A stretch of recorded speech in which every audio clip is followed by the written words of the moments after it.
The year is 1872. Deep in the sun-baked, treacherous mesas of the Arizona Territory lies Serpent Pass, a narrow, winding canyon road notorious for its treacherous turns, venomous snakes, and a chilling legend, the Phantom Stagecoach.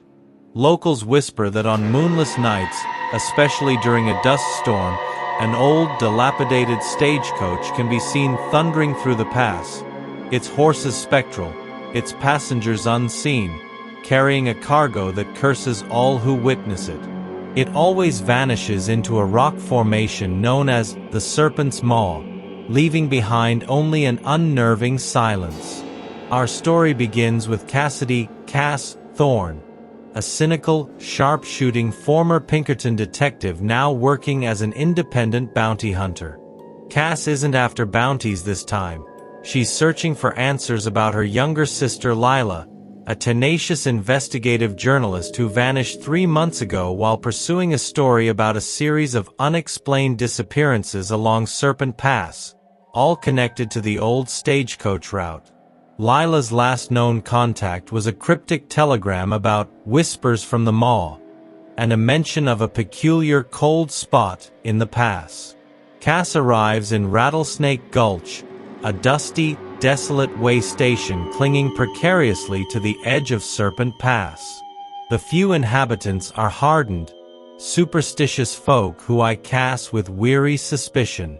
The old stablemaster, Jedediah Old Man Jed Grimes, a man who's seen too much, shakes his head when Cass mentions Lila. That pass, it takes what it wants, darlin'. The Phantom Stagecoach ain't no story for kids. It carries a burden, and anyone who sees it too close, they become part of its freight. The legend of the Phantom Stagecoach dates back to the height of the gold rush. A stagecoach carrying a significant gold shipment and several prominent passengers was ambushed by a notorious bandit gang led by Silas, the Serpent, Croft. The entire group, bandits, passengers, and gold, vanished without a trace into Serpent Pass during a freak dust storm. No bodies were found, no wreckage, just the empty, wind-swept silence. The stagecoach and its occupants were said to be cursed, doomed to repeat their final, terrifying journey. Cass, a pragmatic woman of logic, dismisses these tales as local superstition, but Lila's telegram, mentioning cold spots and whispers, gnaws at her. She begins her own investigation, meticulously following Lila's last known movements. She finds Lila's discarded water canteen near the entrance to Serpent Pass, and tucked inside, a small hand-drawn sketch of the Serpent's Maw, a distinctive rock formation resembling a gaping mouth. Beside it, Lila had scrawled, "Not rock, not natural, breathing, and the cold." As Cass ventures cautiously into the pass, the air grows thick with dust, even on a calm day. The silence is profound, almost unnerving, broken only by the occasional slither of an unseen snake. Yet, sometimes, when the wind picks up a certain way, she hears it. A faint, almost imperceptible creaking of old wood and the muffled thudding of hooves, as if a heavy vehicle is moving just beyond her sight. One moonless night, a sudden, inexplicable dust storm whips through Serpent Pass, appearing from nowhere. Cass, caught in its blinding fury, stumbles, coughing. Through the swirling grit, she hears it, clear, distinct, and impossibly close, the rhythmic clatter of unseen wheels and the sharp crack of a phantom whip. Then, the mournful whinny of spectral horses. She squints through the dust, and there it is, a dilapidated stagecoach, its dark wood splintered, its brass fittings tarnished, careening through the pass. It's pulled by 4 gaunt, spectral horses whose hooves make no sound on the rocky ground. The driver is a shadowy figure, his face obscured by a wide-brimmed hat, his whip cracking the air silently. Inside, through the grimy windows, she sees indistinct, shimmering figures. The ghostly passengers, their faces obscured, their forms indistinct. The stagecoach thunders past her, radiating an intense, bone-chilling coldness. Cass instinctively reaches for her revolver, but her hand freezes, paralyzed by the sheer terror and the unnatural chill. As it disappears into the serpent's maw, the rock formation briefly shimmers with an eerie internal light, then closes around the stagecoach as if swallowing it whole. The dust storm disperses as quickly as it appeared, leaving Cass trembling, alone, the coldness lingering in the air. Cass is no longer chasing a missing person. She is confronting a chilling reality. The phantom stagecoach was not a legend, but a terrifying manifestation, and it had just led her directly to the very rock that had swallowed her sister, Lila.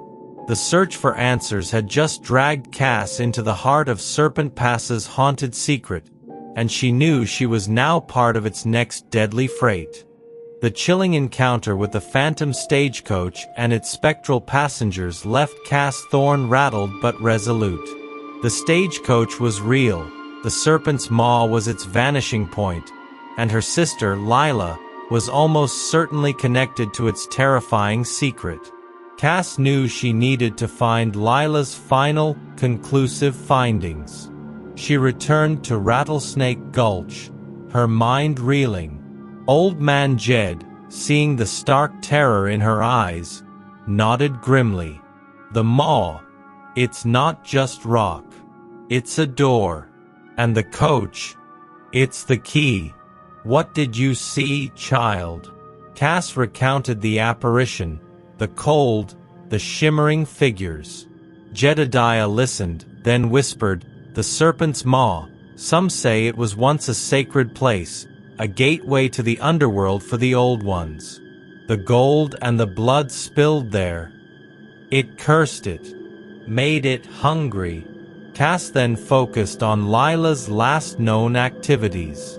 Lila was a meticulous journalist, known for her detailed dispatches. Cass searched Lila's abandoned tent, rummaging through her scattered notes and equipment. She found a small, leather-bound journal, damp and brittle, tucked beneath a loose floorboard. This had to be Lila's final dispatch. The initial entries were typical journalistic notes, interviews with locals, observations of the pass, geological details. But as Cass turned the pages, the entries grew increasingly frantic. Lila wrote of a strange localized magnetic interference within the serpent's maw, and of a pervasive humming vibration that intensified with the moonless nights.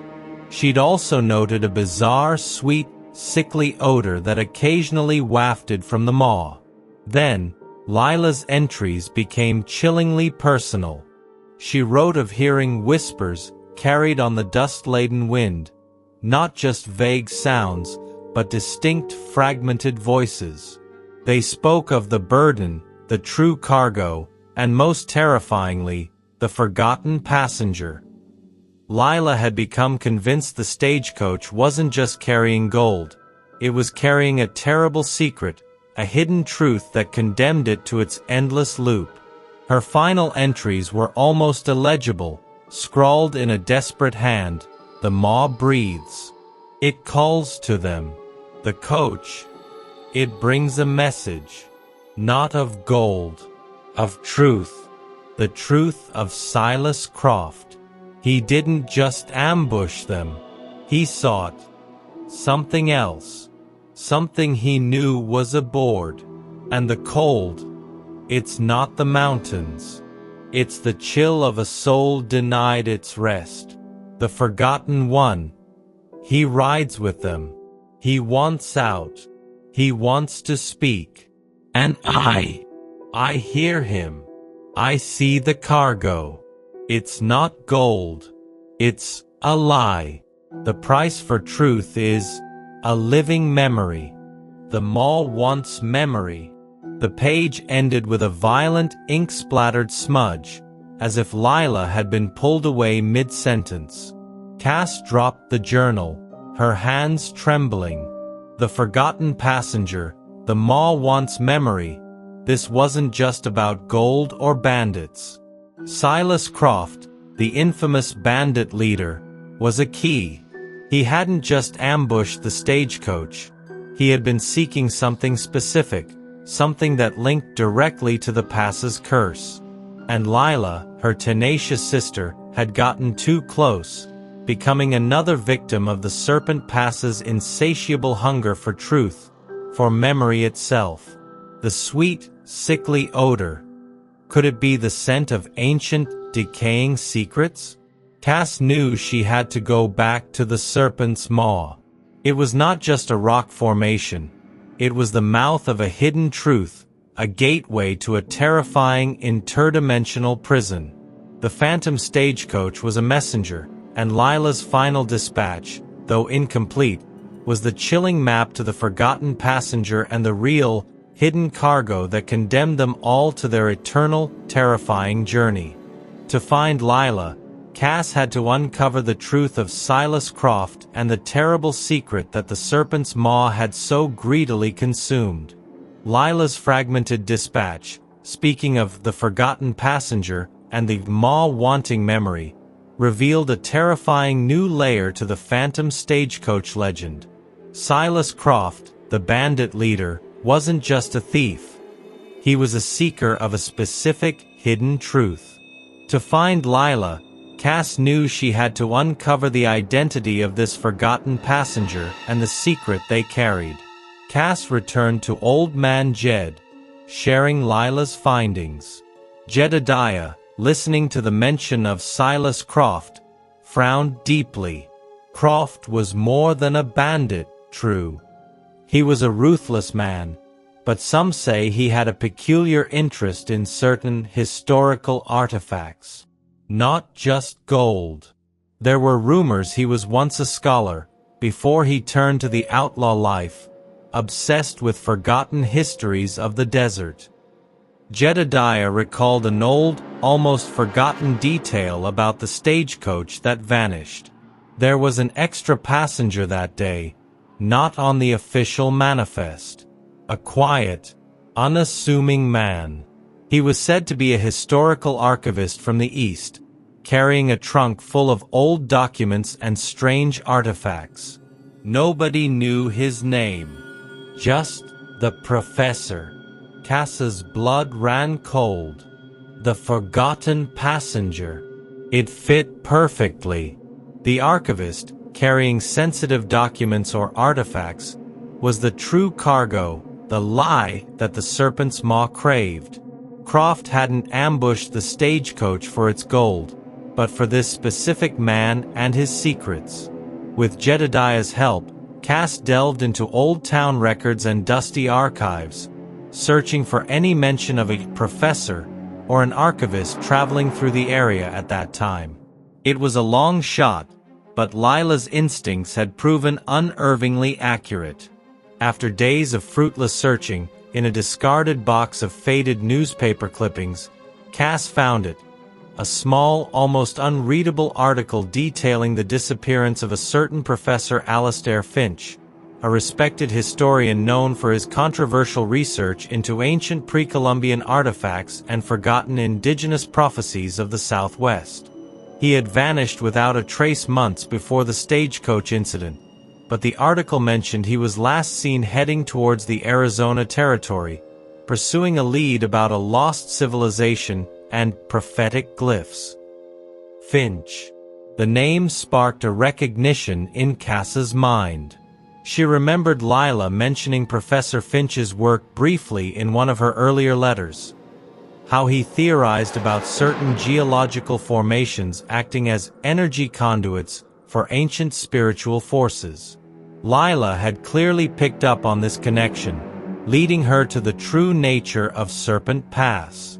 The pieces began to fall into place. Professor Finch was the forgotten passenger.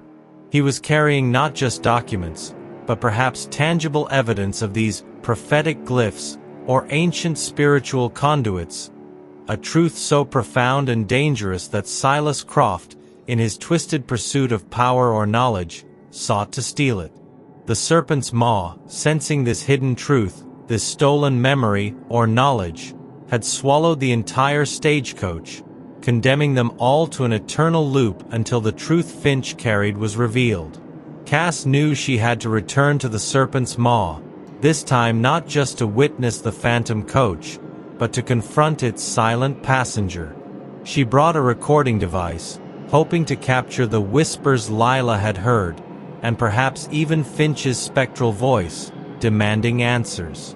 As she set up her equipment near the serpent's maw that night, the pervasive humming intensified, and the air grew thick with that sickly sweet, decaying scent. A sudden, violent dust storm erupted, obscuring visibility. Then, from the swirling dust, the mournful whinny of spectral horses echoed, followed by the clatter of phantom wheels. The phantom stagecoach materialized, its spectral horses pulling the dilapidated coach directly towards the serpent's maw. This time, Cass didn't freeze. She focused her sight, peering through the grimy windows. Inside, amidst the indistinct shimmering figures of passengers, one figure was slightly clearer, hunched over a large phantom trunk, meticulously examining something within. He wore archaic spectacles, and a faint, scholarly glow surrounded him. It was Professor Alastair Finch, trapped in his eternal study.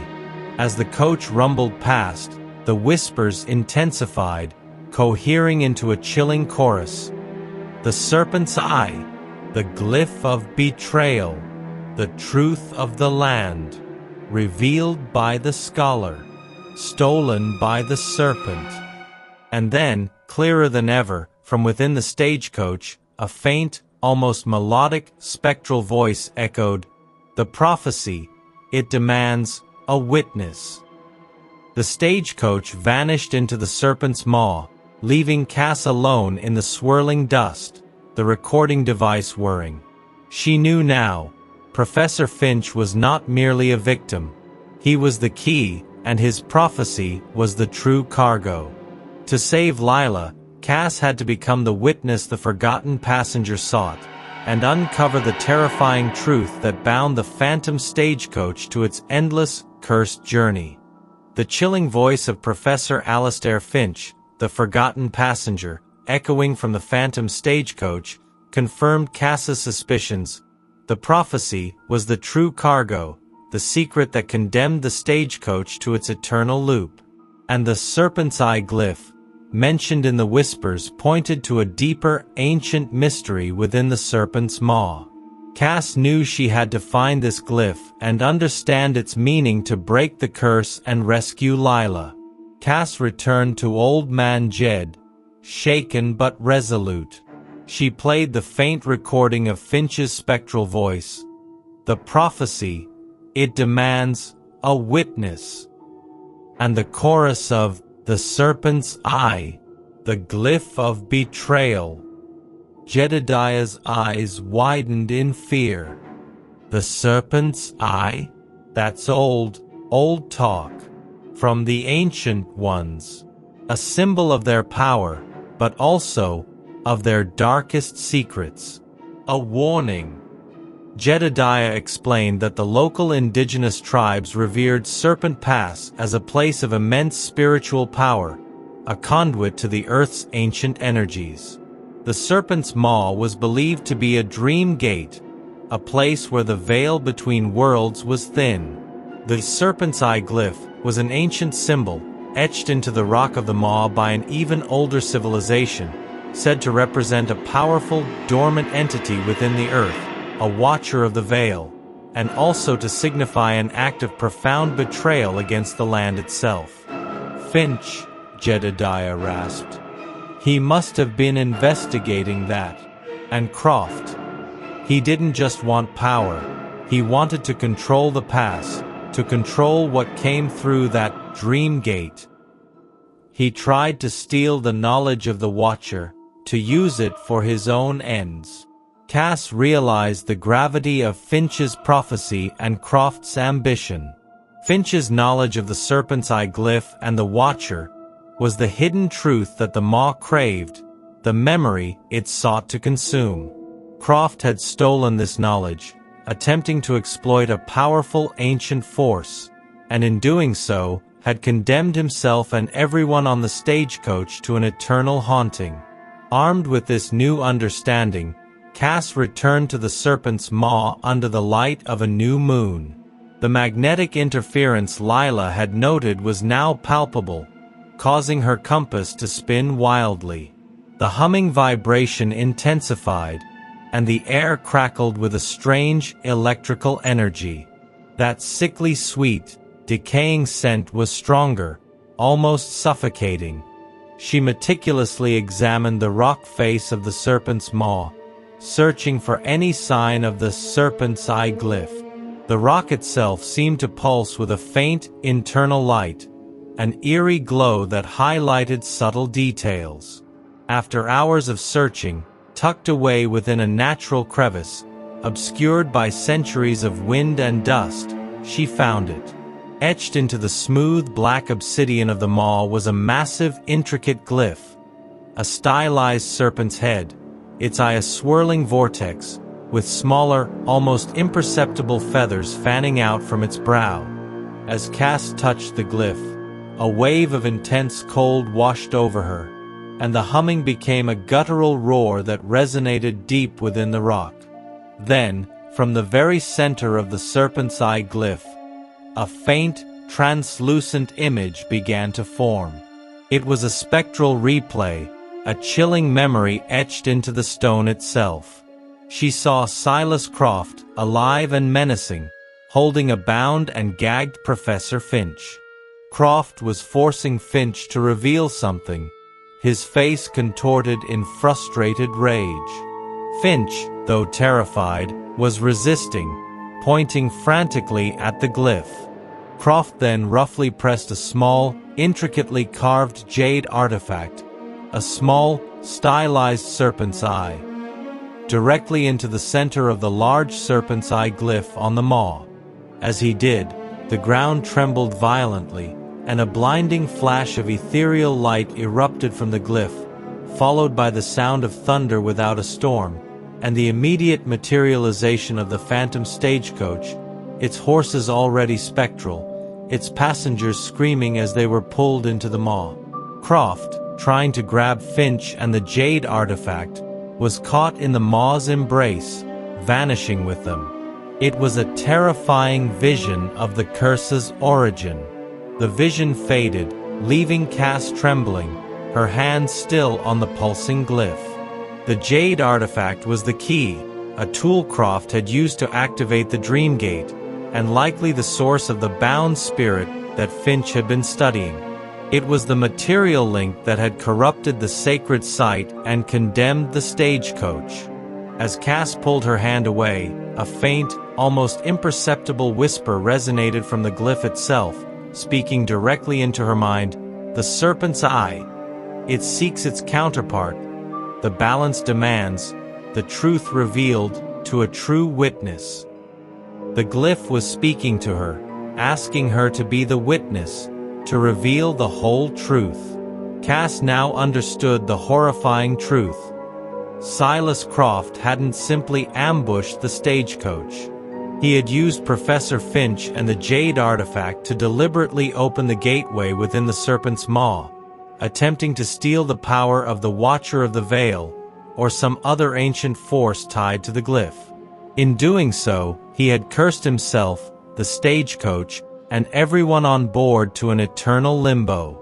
To break the curse, Cass had to find that jade artifact, return it to the glyph, and complete Finch's prophecy, revealing the full truth that had condemned them all. This was not just a rescue mission. It was a confrontation with an ancient betrayal that demanded a reckoning.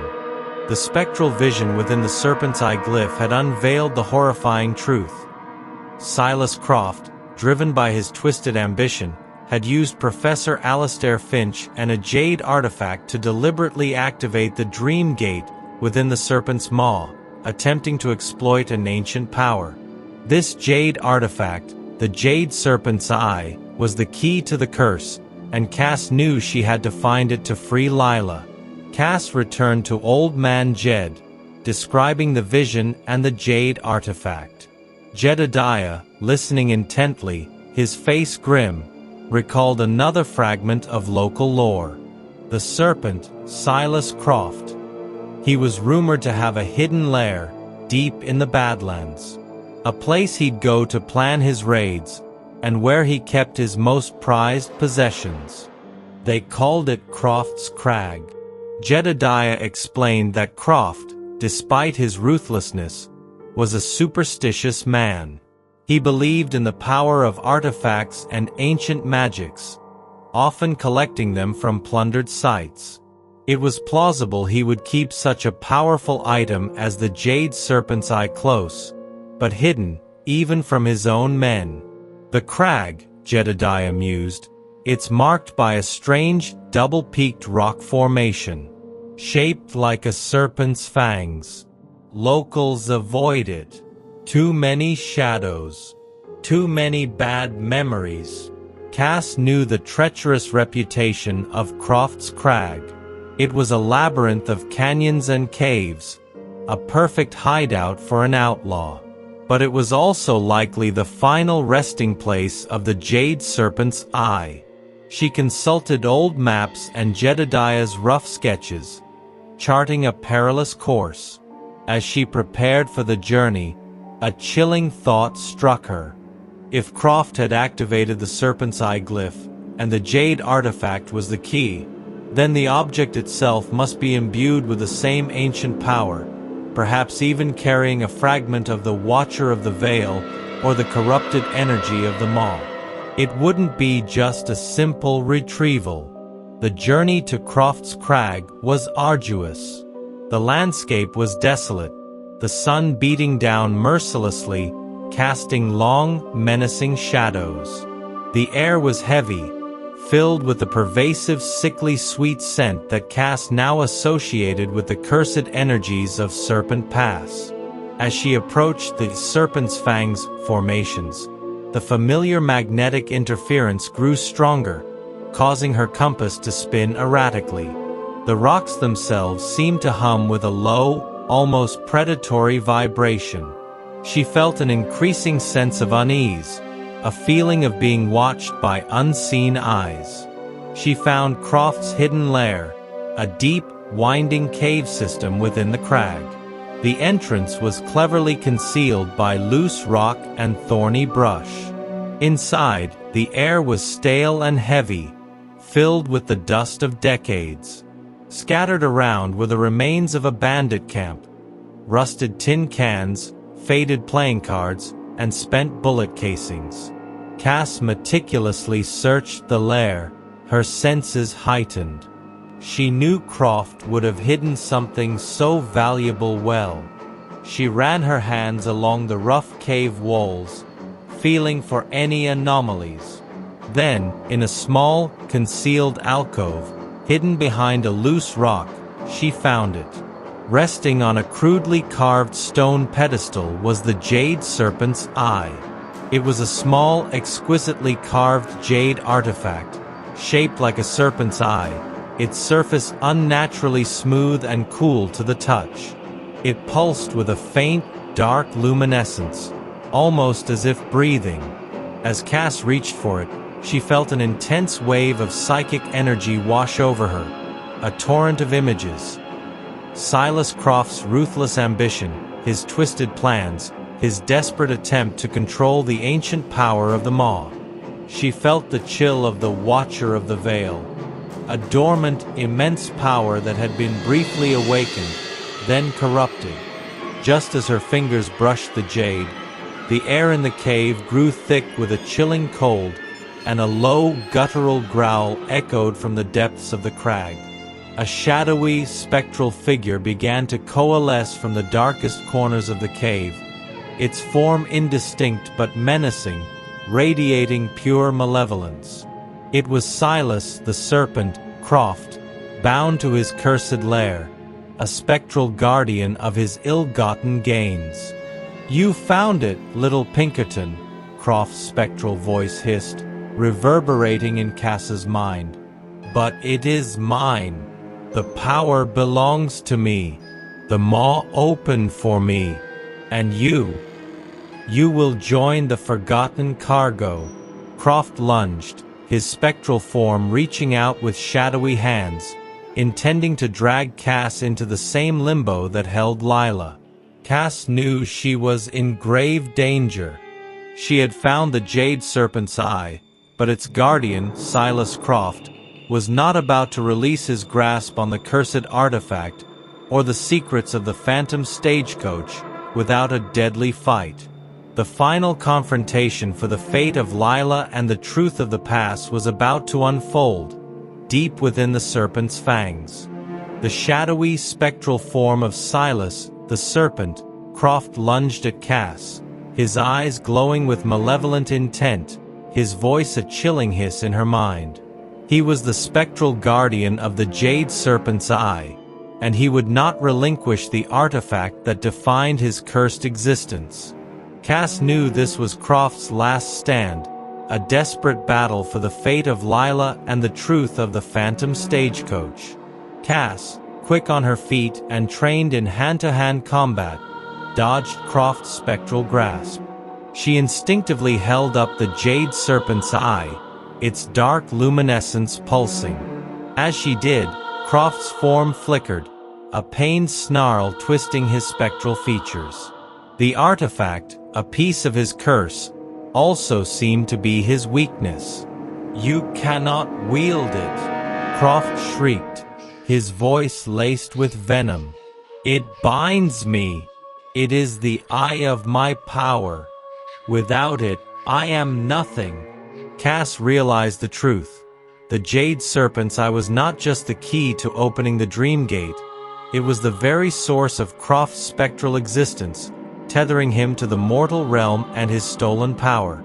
If she could use its power against him, or simply remove it, she might be able to banish him. Croft, however, was cunning. He began to twist the shadows around them, creating disorienting illusions, conjuring phantom images of his bandit gang, their spectral forms riding silently through the cave. He created a chaotic, terrifying environment, attempting to break Cass's resolve. The air filled with spectral gunshots and the screams of phantom victims, sounds designed to overwhelm her senses. Cass fought through the illusions, focusing on the pulsating Jade Serpent's eye in her hand.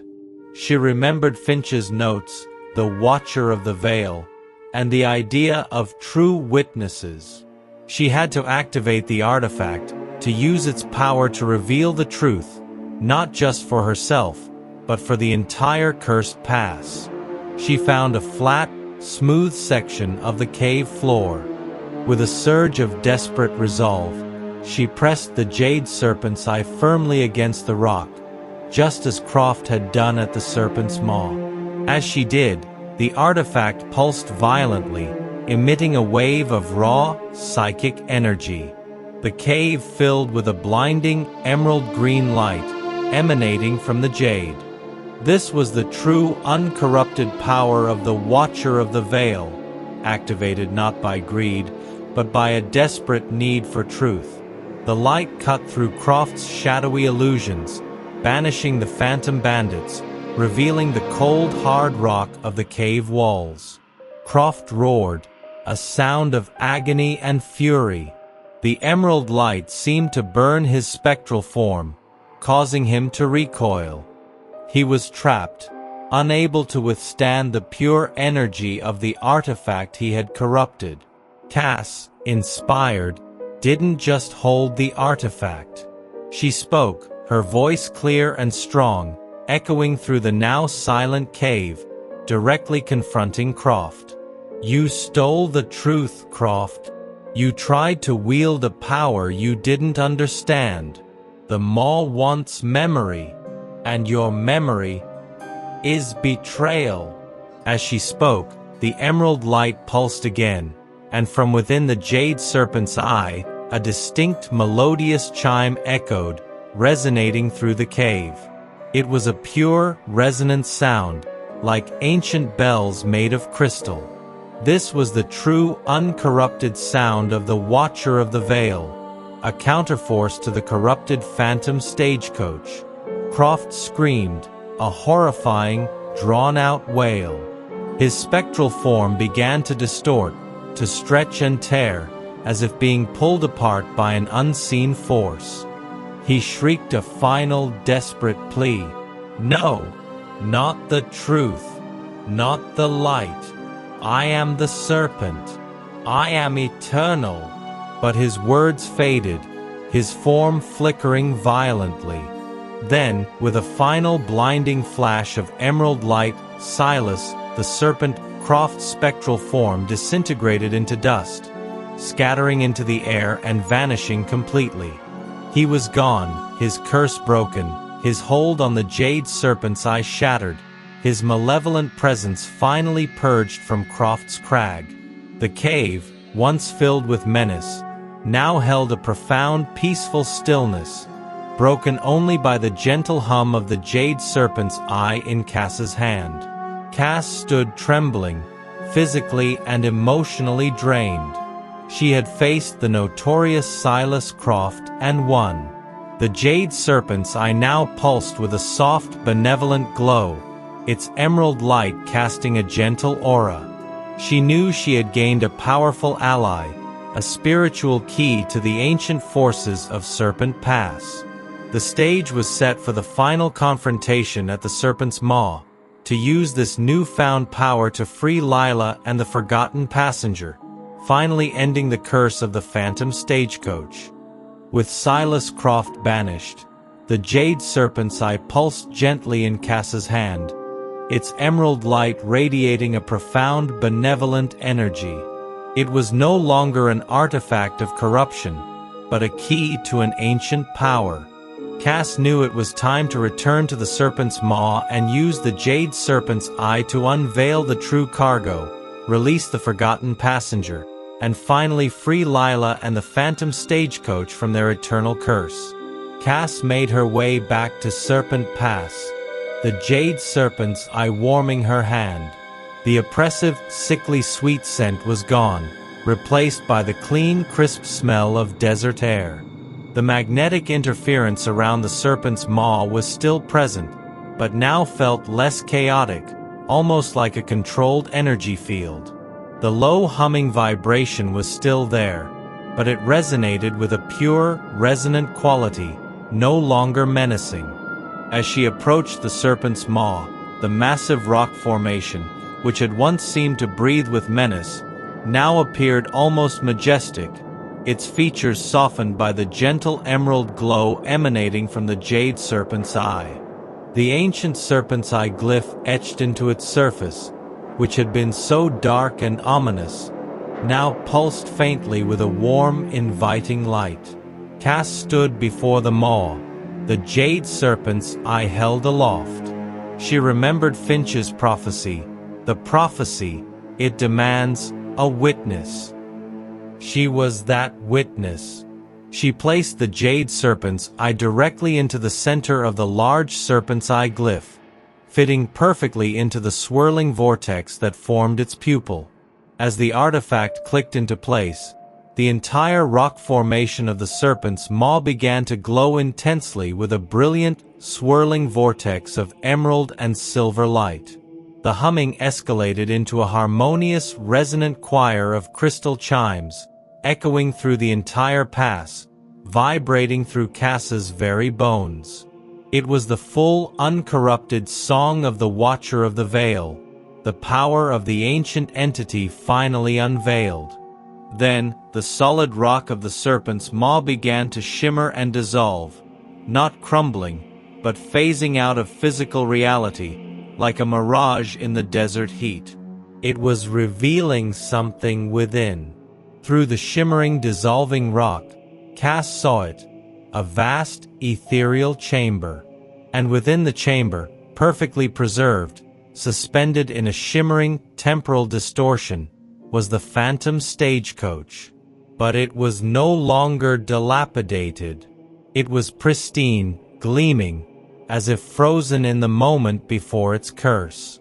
The spectral horses stood poised, their forms solid, and inside, the passengers, no longer indistinct, were clearly visible, their faces expressions of surprise, fear, or confusion, frozen in time. Professor Alastair Finch was there, hunched over his trunk of documents, looking up in shock. And there, beside him, was Lila Thorne, her face pale but alert, her hand clutching her journal, her eyes wide with a mixture of terror and awe. She was trapped, but clearly aware, witnessing the ultimate truth of the curse. As the maw continued to unveil, the humming turned into a deep, resonating pulse. The images within the stagecoach began to slowly move. The frozen moment of their disappearance was replaying, but this time, the true cargo, the lie that had condemned them, was revealed. From within Finch's trunk, the source of the curse, a shimmering, dark energy began to emanate. It coalesced into a form, a small, dark, intricate Ute ceremonial mask, carved from bone and adorned with obsidian fragments. This was the prophecy Finch had been studying, the object Croft had sought to steal, the manifestation of the Watcher of the Veil, a sacred ancient artifact, stolen and perverted, which held the memory of the land's deep betrayal. This was the true cargo, the burden that bound the stagecoach. As the mask pulsed with dark energy, the spectral figures of Silas Croft and his bandits briefly materialized outside the stagecoach, their forms transparent and tormented, screaming in silent agony as they were pulled back into the shimmering rock. They were not just trapped by the stagecoach, they were forever bound to the act of their betrayal, their moment of theft.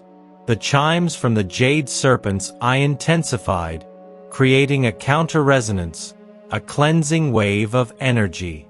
The dark energy of the mask began to dim, its power dissipating as the truth was unveiled. The maw was not just revealing the past, it was cleansing it. Then, a profound sigh echoed through the pass, a sound of immense release. The shimmering rock of the serpent's maw solidified once more, no longer glowing, returning to its natural state. The ethereal chamber and the pristine stagecoach vanished, but something remained. Lying on the ground where the maw had unveiled were Professor Alastair Finch and Lila Thorne, both pale and disoriented, but undeniably real, human, and free. Beside them, nestled in the dust, was a single intricately carved Ute ceremonial mask, now inert, its power dormant, its story finally revealed. The curse of the phantom stagecoach was broken. The maw had unveiled its secrets, and Cass had finally brought her sister home. Lila Thorne and Professor Alastair Finch lay on the dusty ground, pale but breathing, their forms undeniably real. The Ute ceremonial mask, once the cursed true cargo, now rested inert beside them, its power dormant. The serpent's maw, no longer shimmering, returned to its silent, imposing form. Cass, overwhelmed with relief, rushed to her sister. The maw's unveiling had worked, the curse was broken, and the phantom stagecoach's eternal journey had finally ended. Lila slowly opened her eyes, blinking against the harsh sun. "Cass? You came. The coach. The truth. It was all real." Her voice was weak but clear. She remembered everything, the terror of being trapped, the endless loop, the voices of the forgotten passengers, and the chilling truth of the Ute mask. Professor Finch, though more disoriented, also stirred. He looked at the inert mask, a profound sadness in his eyes. The prophecy fulfilled. The Watcher's eye at rest. the betrayal, finally acknowledged. He spoke of the mask as a sacred object, imbued with the memory of the land, a spiritual connection to its ancient inhabitants. Croft's attempt to steal and control it had not just cursed the stagecoach, but had inflicted a wound on the very spirit of the pass, trapping its natural flow of memory. The jade serpent's eye, which Cass had used to activate the unveiling, now lay on the ground beside her, its emerald glow faded. It too was inert, its purpose fulfilled, its power harmonized. Cass brought Lila and Finch back to Rattlesnake Gulch. Old Man Jed, seeing Lila alive and hearing their incredible tale, simply shook his head in quiet awe. The pass. It finally gave back what it took. Some burdens are too heavy even for the earth. News of the events in Serpent Pass spread quickly. The miraculous return of Lila Thorne and Professor Alastair Finch, coupled with the definitive end of the phantom stagecoach sightings, became a sensation. Skeptics tried to rationalize it with flash floods or strange gas emissions, but the undeniable shift in the pass's atmosphere, and the consistent accounts of those who had witnessed the haunting, lent credence to Cass's extraordinary story. The Ute ceremonial mask, the true cargo, was carefully studied by Finch. He confirmed its immense historical and spiritual significance, recognizing its design as belonging to an ancient, powerful shamanic lineage. It was decided, with the respectful input of surviving indigenous elders, that the mask should be returned to its proper, sacred burial ground, far from any human interference, to finally allow its memory to rest in peace. Lila Thorne, though physically recovered, was deeply changed. Her investigative zeal was now tempered by a profound understanding of the unseen. She continued her journalism, but her focus shifted to documenting forgotten histories, indigenous wisdom, and unexplained phenomena, always with a deep respect for the boundaries of the natural world. She carried the weight of memory from her time on the Phantom Coach, a silent understanding of the secrets the land could hold. Professor Finch, too, continued his academic work, becoming a leading voice in the emerging field of ethnogeology, exploring the intersection of spiritual beliefs and geological phenomena. He published groundbreaking papers on Serpent Pass, theorizing that certain geological formations could act as natural memory banks for intense emotional and spiritual events, manifesting as hauntings until the memory was fully processed or released. Cassidy Thorne, the pragmatic Pinkerton, found herself forever altered. The world was far stranger and more complex than she had ever imagined. She continued her bounty hunting, but her methods became less about brute force and more about understanding the hidden currents, the subtle truths. She retained the now inert jade serpent's eye, not as a weapon, but as a poignant reminder of the veil between worlds. The pass, once a symbol of terror, now held a deep, quiet respect.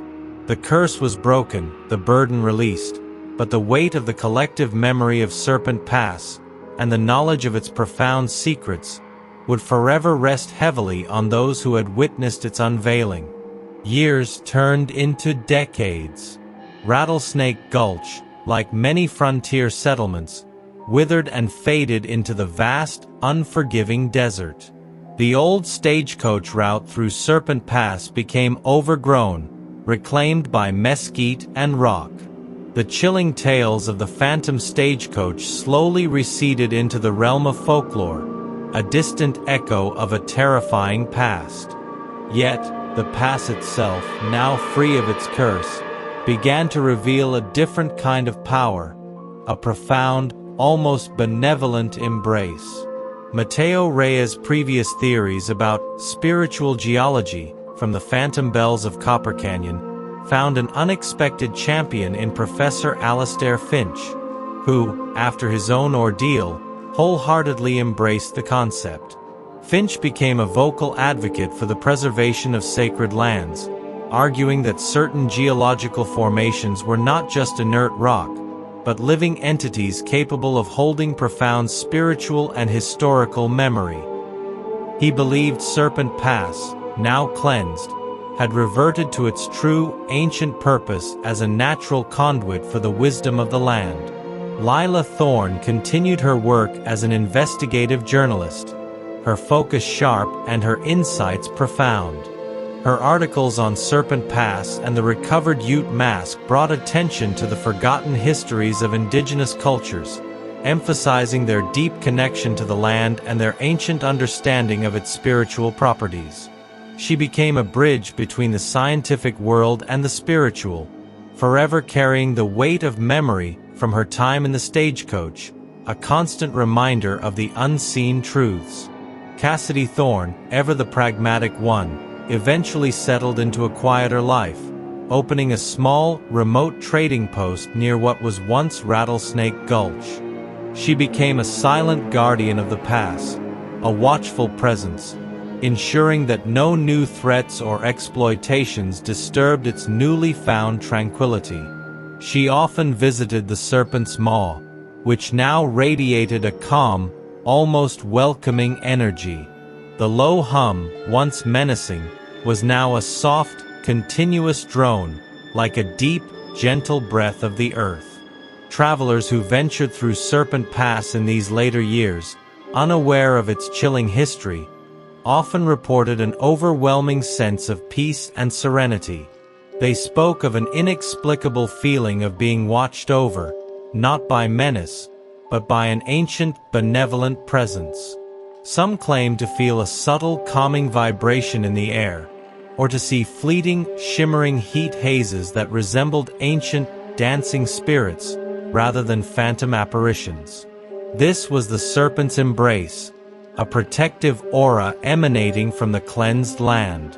The Ute ceremonial mask, after its reburial in a sacred, secret location, was believed to have fully returned its memory to the land, restoring the flow of spiritual energy within the pass. The Watcher of the Veil, once angered and corrupted, was now a benevolent protector, its wisdom accessible not through theft or force, but through respect and genuine connection.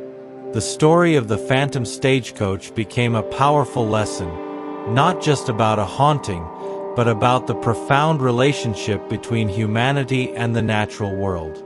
It taught that land could carry burdens, and that true healing often required a reckoning with past betrayals and a restoration of ancient balances. The pass, once a place of terror and tragedy, had transformed into a symbol of spiritual harmony, its dark legend replaced by a quiet, enduring wisdom. Cassidy and Lila, forever bound by their shared ordeal, continued their unique paths, their lives forever intertwined with the sacred silent wisdom of Serpent Pass. They knew that the pass, now in its tranquil serpent's embrace, would forever guard its profound mysteries, a living testament to its unveiled harmony, its ancient truths finally at rest. Today, Serpent Pass stands as a testament to the enduring power of the American desert, a landscape that holds both beauty and profound mystery. The ancient trails are mostly lost to the elements, swallowed by sand and wind-sculpted rock. Rattlesnake Gulch is nothing but scattered foundations and dust.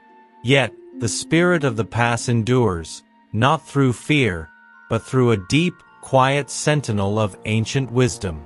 The legend of the Phantom Stagecoach of Serpent Pass has mostly faded into obscurity, a chilling footnote in the grander tapestry of Western folklore. Those few who do remember it often tell it with a sense of respectful wonder, not dread.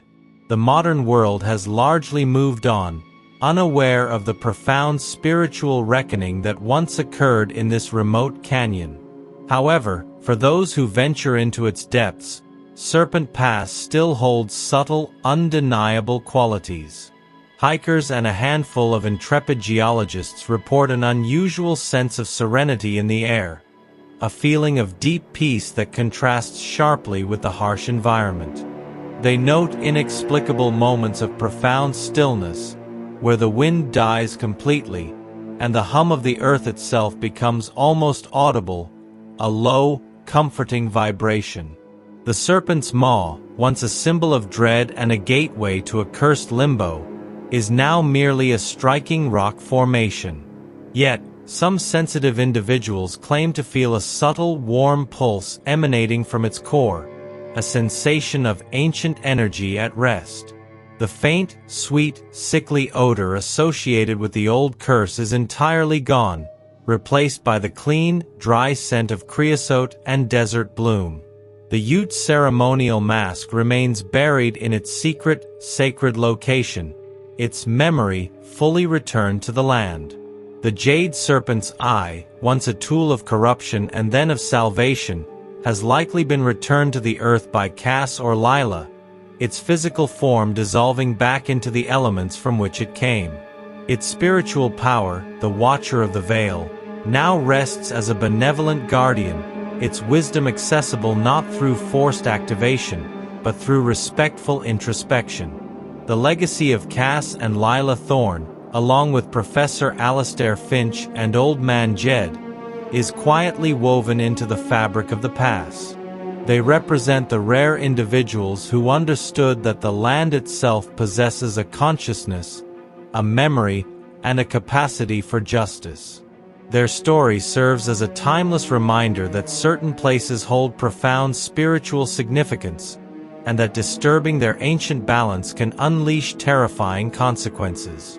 Serpent Pass today is not a place of haunting, but of profound, natural harmony.